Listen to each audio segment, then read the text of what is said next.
बिस्मिल्लाहिर्रहमानिर्रहीम। अस्सलाम वालेकुम नादरीन, आप यूट्यूब चैनल देख रहे हैं। मैं इमरान खान हूँ। ऑक्सफोर्ड यूनिवर्सिटी में इमरान खान साहब इलेक्शन लड़ने के लिए जा रहे हैं चांसलर का, और इस मामले ने PMLN को और इमरान खान साहब के जो दीगर मुतासरीन है इस मुल्क में या मुखालफीन है इस मुल्क में, उन्हें ज़हनी मरीज़ बना दिया। इन्होंने पूरी कोशिश की और वहाँ बंदे शंदे भेजे और पटिशन्स भी जमा करवाई, शिकायतें भी जमा करवाई। अब हैरत की बात यह है कि ये लोग पाकिस्तान में आते हैं तो कहते हैं कि इमरान खान यहूदियों का एजेंट है। आप सुने ना इमरान खान के मुखालिफिन से, तो वो सब ये कहते हैं कि ये आदमी यहूदियों का एजेंट है और ये इस्लाम के ख़िलाफ़ है, क्योंकि यहाँ पे मुसलमान रहते हैं तो यहाँ इमरान खान के ख़िलाफ़ उनको करना है, और यहाँ की सियासत इस बात का तकाज़ा करती है कि आप मज़हब को इस्तेमाल करें। तो यहाँ वो कहते हैं कि इमरान खान जो है वो गैर मुस्लिमों की तरफ है, यहूदियों का एजेंट है और इस्लाम के और मुसलमानों के ख़िलाफ़ है। लेकिन जब वो ऑक्सफोर्ड यूनिवर्सिटी में शिकायत लेकर जाते हैं तो वहाँ जाकर ये कहते हैं कि इमरान खान कट्टर और पक्का मुसलमान है, बुनियाद परस्त आदमी है और वो इस्लाम की बात करता है। तो आपकी रवायात इमरान खान से मैच नहीं करती, लिहाजा आप इमरान खान को यहाँ पे इलेक्शन ना लड़ने दें। यानी ये मुनाफकत की इंतहा है, और ये पहली दफ़ा नहीं हो रहा। मुझे अच्छी तरह याद है माजी में जब ख्वाजा आसिफ साहब तशरीफ़ ले गए थे अमेरिका, तो वहाँ जाके उन्होंने ये कहा था कि भाई इमरान खान साहब तो बड़े इस्लामी आदमी हैं, बड़े बुनियाद परस्त आदमी हैं, बड़े फंडामेंटलिस्ट हैं। इस किस्म की बातें उन्होंने अमेरिका में जाके कही थी।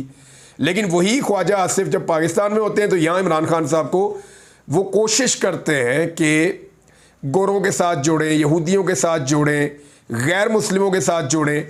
तो ये इनकी दोनों जगह पे अलग अलग सियासत होती है, लेकिन इनको आइडिया नहीं है कि एक्चुअली अब ये एक दुनिया ग्लोबल विलेज बन गई है। ये जो काम बरतानिया में करते हैं यहाँ पे विद इन नो टाइम यहाँ पता चल जाता है लोगों को, और जो काम यहाँ करते हैं वो वहाँ पे उनको फ़ौरन पता चल जाता है। तो अब वो चालाकियाँ माजी वाली चल नहीं सकती, माजी वाले काम ये कर नहीं सकते। लोग बड़े समझदार हो गए और उनकी लड़ाई जो है वो उस यूथ के साथ है जो 5th जनरेशन वॉर को लड़ना जानती है। तो उन्होंने इनकी चंगी तबीयत साफ़ की है। अब ऑक्सफोर्ड के मुख्तलिफ जो एक्टिविस्ट हैं जिनका ऑक्सफोर्ड से ताल्लुक़ है, ज़्यादातर पाकिस्तानी है, उन्होंने ये फ़ैसला किया है कि वो इमरान खान साहब की भरपूर कैंपेन चलाएंगे। और अब तक उनकी जानिब से आने वाली इतलात के मुताबिक इमरान खान फेवरेट कैंडिडेट हैं, और इमरान खान साहब का बड़ा ज़ोर है ऑक्सफोर्ड के आने वाले इलेक्शन में। और ना सिर्फ इमरान खान साहब का बड़ा ज़ोर है उस इलेक्शन के लिए, बल्कि वो ये भी बता रहे हैं कि जो 40 कैंपसेस हैं, 40 कैंपस हैं ऑक्सफोर्ड यूनिवर्सिटी के, और फिर ये इलेक्शन इस तरीके से होगा। तो उस हवाले से उनका ये कहना है कि इमरान खान साहब सबसे फेवरेट कैंडिडेट हैं, हम पूरा जोर लगाएंगे। इमरान खान साहब भरपूर जोर में हैं और ज़्यादा चांसेस है कि इमरान खान साहब ये इलेक्शन जीत जाएं। लेकिन एतराज़ करने वालों की अब हालत तो देखें। ये बेचारे जो एतराज़ करने वाले हैं, ये ऑक्सफोर्ड के दरवाजे से टाप के अंदर नहीं देखा इन्होंने कभी। ये वो लोग हैं जो कभी ऑक्सफोर्ड यूनिवर्सिटी तो क्या, वहाँ की किसी 3rd क्लास यूनिवर्सिटी के भी चांसलर नहीं बन सकते। ये वो लोग हैं जो हर एक कॉन्वोकेशन के ऊपर जाके ना तो सर पे टोपी पहन के खुश होते हैं कि जनाब हम बन गए कुछ। तो इनकी इतनी काबिलियत है, इनको तो मेरिट के ऊपर कभी दाखिले नहीं मिले, तो ये ऑक्सफोर्ड के चांसलर बनने में इमरान खान साहब की मुखालफत ही करेंगे और क्या करेंगे। तो अब जुल्फी बुखारी साहब ने कन्फर्म भी कर दिया कि इमरान खान साहब के रास्ते में कोई रुकावट नहीं है। हालांकि PMLN ने बड़ी रुकावटें डालने की कोशिश की, लेकिन उनका ये क्लेम है और BBC पे भी ये क्लेम आया कि इमरान खान साहब अब उम्मीदवार हैं और वो इलेक्शन लड़ेंगे, और जो रुकावटें डालने की कोशिश की गई वो कामयाब नहीं हुई। अब ऐसे में फ्रस्ट्रेशन बढ़ती जा रही है। मुस्लिम लीग नून ने एक हंगामी इजलास किया लाहौर में। उस हंगामी इजलास में मियाँ नवाज शरीफ थे, शहबाज शरीफ थे, बाकी उनकी पार्टी के अहम तरीन लोग थे, वो सारे बैठ गए, मरीम नवाज वगैरह। तो इन्होंने वहाँ पर लाहौर में एक हंगामी मीटिंग की। उसमें मियाँ साहब ने हस्बे तौफीक, जितना उनका दिमाग है, जितनी उनकी समझ है, उसके मुताबिक मियाँ साहब ने एक पत्ता फेंका, या मियाँ साहब ने एक स्टेटमेंट दिया। उस स्टेटमेंट को लेके पूरा पाकिस्तान जो है ना, वो मियाँ साहब की ऐसी की तैसी फेर रहा है। अच्छा खासा पाकिस्तानी मियाँ साहब को इग्नोर कर रहे होते हैं, अच्छा खासा पाकिस्तानी मियाँ साहब को भुलाने की कोशिश कर रहे होते हैं। मियाँ साहब कोई ना कोई ऐसी बाउंगी मार देते हैं कि दोबारा पूरा पाकिस्तान मियाँ साहब के पीछे पड़ जाता है। तो आ बैल मुझे मार वाली बात है कि क्या ज़रूरत है कि उड़ता हुआ तीर जा रहा है, मियाँ साहब बिला वजह बीच में आ रहे हैं। अब आप इसको गौर करें ना, मियाँ साहब का स्टेटमेंट क्या है। उन्होंने एक मरतबा फिर पाकिस्तान में महंगाई का जिम्मेदार इमरान खान को करार दे दिया मियाँ साहब ने। यानी एक तरफ नवाज शरीफ साहब का ये कहना है कि जितने बिजली के मंसूबे हैं मैंने लगाए हैं, लेकिन उन मंसूबों से जो महंगी बिजली बनती है उनके लिए जिम्मेदार इमरान खान है। यार ये इस तरह तो पाकिस्तानियों को आप साफ वैसे ही कह दें कि पाकिस्तानी बेवकूफ़ है, या मियाँ साहब आप वैसे ही कह दें कि पाकिस्तान की पूरी कौम ही पागल है और आप पागल बनाने के लिए आए हुए हैं। और सर लोग पागल तो नहीं है मियाँ साहब, अगर आपका दिमाग थोड़ा कम काम करता है तो इसका मतलब ये तो नहीं है कि सारे पाकिस्तानियों का कम काम करता है, कि लोग बड़े आराम से मान लेंगे कि महंगाई का जिम्मेदार इमरान खान है। और भाई 2.5 साल पहले आपने उसकी हुकूमत गिरा दी थी। जब आपने उसकी हुकूमत गिराई थी तो 55 रुपए का आटा किलो मिलता था, आप उसको 150 तक लेकर गए। जब आपने उसकी हुकूमत गिराई तो 180 रुपए का डॉलर था, आप उसको 280 के 300 से ऊपर ले गए थे। जब आपने उसकी हुकूमत गिराई तो पेट्रोल 150 रुपए और इसके नीचे मिलता था, आप उसको उठा के 300 के करीब ले गए। मियाँ साहब घी आपने महंगा कर दिया, खाने पीने की चीज़ें आपने महंगी कर दी, और वो 16 रुपए का बिजली का यूनिट बेचता था, आप बिजली का यूनिट तो 70 रुपए तक लेकर चले गए मियाँ साहब। तो लोग फिर भी कहेंगे जी इमरान खान ने महंगाई की है। गैस आपने महंगी की, बिजली आपने महंगी की, हर चीज़ आपने महंगी कर दी, टैक्स आपने जालिमाना पाकिस्तान के ऊपर लगा दिया। ताजिर आपके खिलाफ एहतजाज कर रहे हैं, किसान आपके खिलाफ एहतजाज कर रहे हैं, मजदूर आपके खिलाफ एहतजाज कर रहे हैं, तनख्वाहदार तबका आपके खिलाफ एहतजाज कर रहा है, और महंगाई की है इमरान खान ने। ये उस इमरान खान पे इल्ज़ाम लगा रहे हैं जो पिछले 13 महीने से जेल के अंदर बंद है। वैसे मुझे हैरत होती है कि इन लोगों को शर्म भी नहीं आती, यानी मुंह उठा के इल्ज़ाम लगा दिया जी सारी की सारी जो है महंगाई वो इमरान खान की वजह से। वो भी इमरान खान की वजह से कैसे आ गई? IMF के साथ पिछला मुआहदा भी आपने किया, ये जो नया मुआहदा कर रहे हैं ये भी आप कर रहे हैं कि पूरी कौम का जो बाजू है ना वो बेलने में आप दे रहे हैं, पूरी कौम का जूस आप निकाल देंगे। जिस तरह का आप IMF के साथ मुआहदा कर रहे हैं सिर्फ अपना निज़ाम चलाने के लिए, क्योंकि आपने जो एक प्रिविलेज्ड क्लास है, जो बहुत बड़े और ताकतवर लोग हैं, उनसे तो आपने टैक्स लेना नहीं मियाँ साहब, ना आप लोगों ने खुद देना। गरीब आदमी का आपने खून निचोड़ने IMF के साथ मिलकर और उनसे आपने पैसे लेने, ये आपका तरीका वारदात है जिस पे आप चल रहे हैं। तो मियाँ साहब बेवकूफ़ लोगों को नहीं बना सकेंगे, क्योंकि कुछ फैक्ट्स और हैं। एक तो देखें, एक नया सर्वे भी आया है, और वो सर्वे क्या बता रहा है? वो ये बता रहा है कि पाकिस्तान के 94% लोगों ने ये बताया, 94% ऑफ पाकिस्तानीज, उन्होंने ये बताया कि रोज़मर्रा की चीज़ें जो वो ख़रीदते हैं उनमें उनकी परेशानियां और मुश्किलात बहुत बढ़ गई हैं। 94%, सिर्फ 6% रह गए, और 94% पाकिस्तानी, थोड़े दिन पहले सर्वे आया था, वो पाकिस्तान से जाना चाहते हैं, वो सिर्फ 6% रहना चाहते हैं। अब 94% कह रहे हैं जनाब हम रोज़ की चीज़ें ही नहीं खरीद सकते, हालात ऐसे हैं। अब वो 6% तो वही है ना जो बहुत अमीर लोग हैं, उनको इससे फ़र्क नहीं पड़ता। दूसरा सर्वे के अंदर आएगा कि पाकिस्तान की क्या मईशत बहाल हो सकती है। तो पाकिस्तान की मईशत बहाली की जो उम्मीद है, पाकिस्तान में पहले 52% लोगों को लगता था कि उनके हालात बेहतर हो जाएंगे, लेकिन अब पाकिस्तान में सिर्फ 33% लोगों को लगता है कि उनके हालात बेहतर होंगे। 67% लोगों को, यानी 2/3 पाकिस्तानी जो है वो ये समझते हैं कि अब उनके हालात बेहतर नहीं होंगे, कम से कम इस हुकूमत में तो नहीं होंगे। पाकिस्तान को मजबूत मईशत समझने वालों की तादाद कितनी है? सिर्फ 12% पाकिस्तानी रह गए हैं जो पाकिस्तान को एक मजबूत मईशत समझते हैं। बाकी 87-88% पाकिस्तानी जो है वो अब पाकिस्तान को एक मजबूत मईशत नहीं समझते।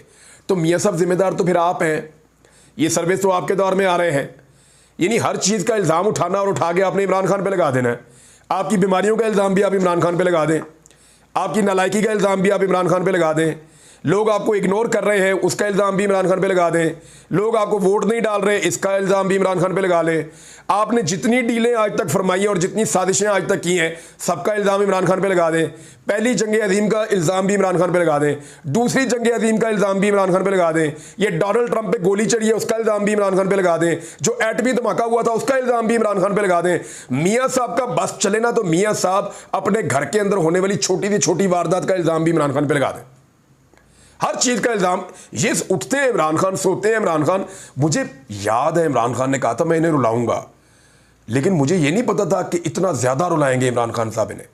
उन्होंने इनको तबाह कर दिया। इनको उठते बैठते इमरान खान के अलावा ना कुछ समझ आता और ना कुछ और दिखाई देता है, और इमरान खान को टैकल करने के लिए एक के बाद एक कार्रवाई हो रही है। अभी कुछ रिपोर्टर्स से मेरी बात हुई, कुछ जर्नलिस्ट हैं, उन्होंने मुझे बताया कि जी जजों के बहुत बड़े पैमाने पर तबादले किए गए। ये जी पंजाब भर के अंदर बहुत बड़े पैमाने पर जजों के तबादले हुए हैं, और इनमें बताया ये जा रहा है कि ख़ास तौर पे वो जजेस जिन्होंने पाकिस्तान तहरीक इंसाफ, इसकी लीडरशिप या इसके कारकुनों को इंसाफ फराहम किया, उन जजेस के तो ज़रूर तबादले हो गए। ख़ास तौर पे जज अब्बास साहब जो थे जो सरगोदा के थे, जिन्होंने बताया कि एजेंसियां उन्हें तंग कर रही हैं। इसके ऊपर एक इंक्वायरी भी हुई थी, इसके ऊपर लाहौर हाई कोर्ट ने बाकायदा नोटिस लिया था, वो जज साहब भी ट्रांसफ़र कर दिए गए। जिन जजेस ने इमरान खान साहब के और बुशरा बीबी के केसेस में उनको इंसाफ फराहम किया, वो भी ट्रांसफ़र कर दिए गए। यानी बहुत सारे शहरों के अंदर जजेस जो हैं उनको अब उनके ओहदों से हटाकर इधर उधर कर दिया गया है। पिंडी में, लाहौर में, सरगोदा में, गुजरावाला में, अटक में, जेलम में, चकवाल में, रैमियर खान में, हर जगह पे जजों को तब्दील किया गया है। तो ये जनाब पाकिस्तान में इस वक्त जुडिशरी की सूरत हाल है कि पाकिस्तान तहरीक इंसाफ को लगता है ऐसा कि सारे कंट्रोल करना चाहते हैं कि किसी तरह PTI कंट्रोल में आ जाए। हुकूमत को जो है ना वो लिजिटिमेसी नहीं मिल रही। इसका मतलब यह है कि हुकूमत के ऊपर ठप्पा नहीं लग रहा, लोगों का एतमाद हुकूमत पे बहाल नहीं हो रहा। और उसका जो सबसे आसान तरीका है वो ये है कि इमरान खान साहब इस हुकूमत के साथ मुज़ाकरात करने बैठ जाए, या इस हुकूमत को इमरान खान साहब तस्लीम कर लें। कम से कम मुज़ाकरात करना तो एक अलग बात है, मुज़ाकरात तो आप दुश्मन से भी करते हैं, जंग में भी मुज़ाकरात होते हैं, लेकिन क्या इस हुकूमत को इमरान खान साहब तस्लीम कर सकते हैं? ये है सबसे इंपॉर्टेंट चीज़।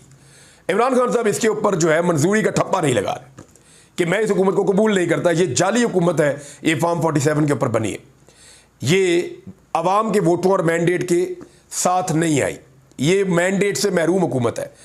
तो अब एक खबर आई है, वो ये है कि नून लीग ने अचकज़ई से मुज़ाकरात के लिए रब्ता किया।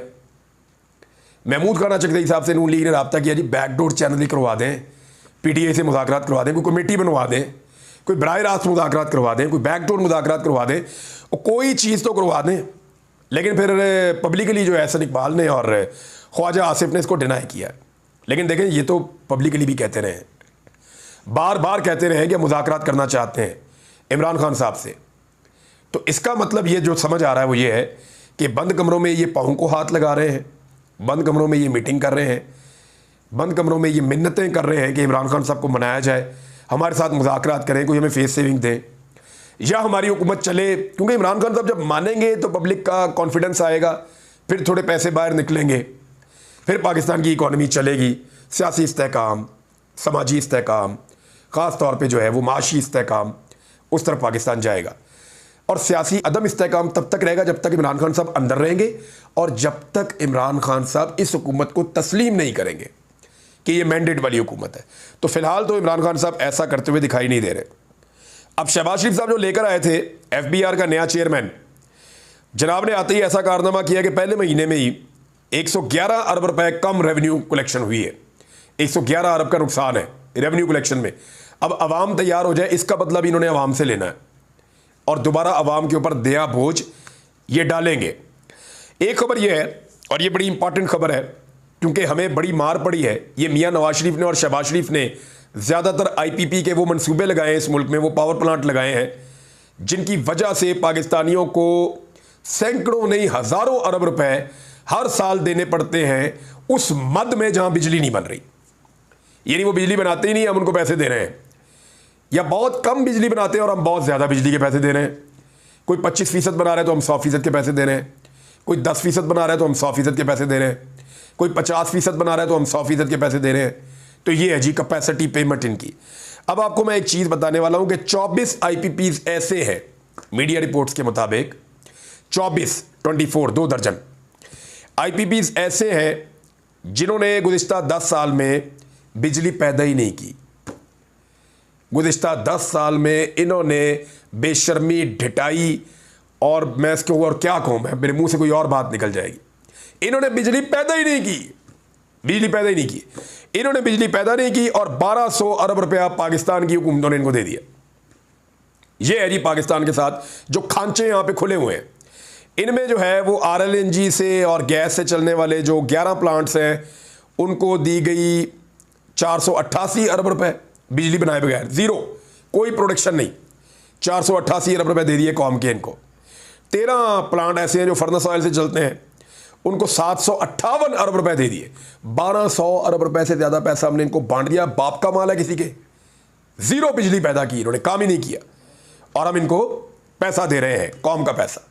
और एक खबर और है ये कि नताशा जो औरत पकड़ी गई थी जिसने बाप और बेटी को गाड़ी के नीचे दिया था, उसकी एक मेडिकल रिपोर्ट आई है, ब्लड के और यूरिन के जो उसके नमूने थे उनमें से, और पता चला कि उसके सैंपल्स के अंदर पता चला कि वो नशे में थी। वैसे उसकी हालत देखकर भी लग रहा था कि वो नशे में है। अब ये बताया जा रहा है कि वो नशे में थी और नशे की हालत में होने की वजह से उस पर एक मुकदमा और भी दर्ज किया गया और इस औरत ने नीचे दिया बाप को और बेटी को। वाईफाई की सहूलत है इसको जेल में। वाईफाई का मतलब समझते हैं आप कि आपके पास इंटरनेट होगा तो फिर आप मोबाइल होगा तो इंटरनेट होगा ना, लैपटॉप, मोबाइल, कोई और चीज़। आपको कुछ तो दिया हुआ उन्होंने इंटरटेनमेंट के लिए, तो आपको वाईफाई की सहूलत इसलिए दी हुई है उन्होंने। तो इंटरटेन किया जा रहा है जेल में, कहीं भी घूम फिर सकती हैं, हर तरह की सहूलत इनको वहाँ पे मुयस्सर है जेल के अंदर कराची में। अब आइस का नशा बताया जा रहा है कि इन्होंने किया, लेकिन मेरे पास एक इन्फॉर्मेशन एक और सोर्स से भी है और वो ये है कि ये ग्राउंड बनाई जा रही है एक्चुअली। और ग्राउंड ये बनाई जा रही है कि फ्यूचर में एक आदमी पे पर्चा दिया जाएगा और उसको गिरफ्तार कर लिया जाएगा और वो आदमी इस बात का एतराफ़ जुर्म भी कर लेगा कि हाँ, मैंने किसी खाने वाली चीज़ में नशा आवर चीज़ मिलाकर नताशा नामी औरत को खिला दी थी। यानी एक आदमी आएगा या औरत आएगी, वो एतराफ़ जुर्म करेंगे कि हमने खाने वाली चीज़ के अंदर फलां दवाई मिला के या नशा मिला के इस औरत को खिला दिया, इसने जानबूझकर नशा नहीं किया था। तो ये जब वहाँ से निकली, इसकी हालत ख़राब हुई तो ये नशे में थी, तो इसलिए इससे वो एक्सीडेंट हो गया क्योंकि ये अपने सेंसेस में नहीं थी और वो जो नशा किया था वो इसने अपनी मर्ज़ी से नहीं किया था, किसी ने इसकी खाने की चीज़ में या पीने की चीज़ में नशा डाल दिया था, लिहाजा ये मुकदमा उसके ऊपर होना चाहिए। और यहाँ पे आप 1 करोड़ 2 करोड़ 5 करोड़ किसी को दे तो वो 5-10 साल जेल में रहने के लिए तैयार भी हो जाएगा, अगर जेल में उसको फैसिलिटीज़ मिल जाएं तो। और जब अच्छा वक्त देखेंगे तो उसकी बेल भी हो जाएगी। तो यहाँ से आप अंदाज़ा कर लीजिए, लोग तो मरने के लिए तैयार हो जाते हैं कि हमारे पिछले तो सुख में आ जाएंगे। तो ये एक नया खेल है, इस पर आपने नज़र रखनी है, हम भी रखेंगे। अब तक के लिए इतना ही, अपना ख्याल रखिएगा, अपने इस चैनल का भी। अल्लाह हाफ़िज़।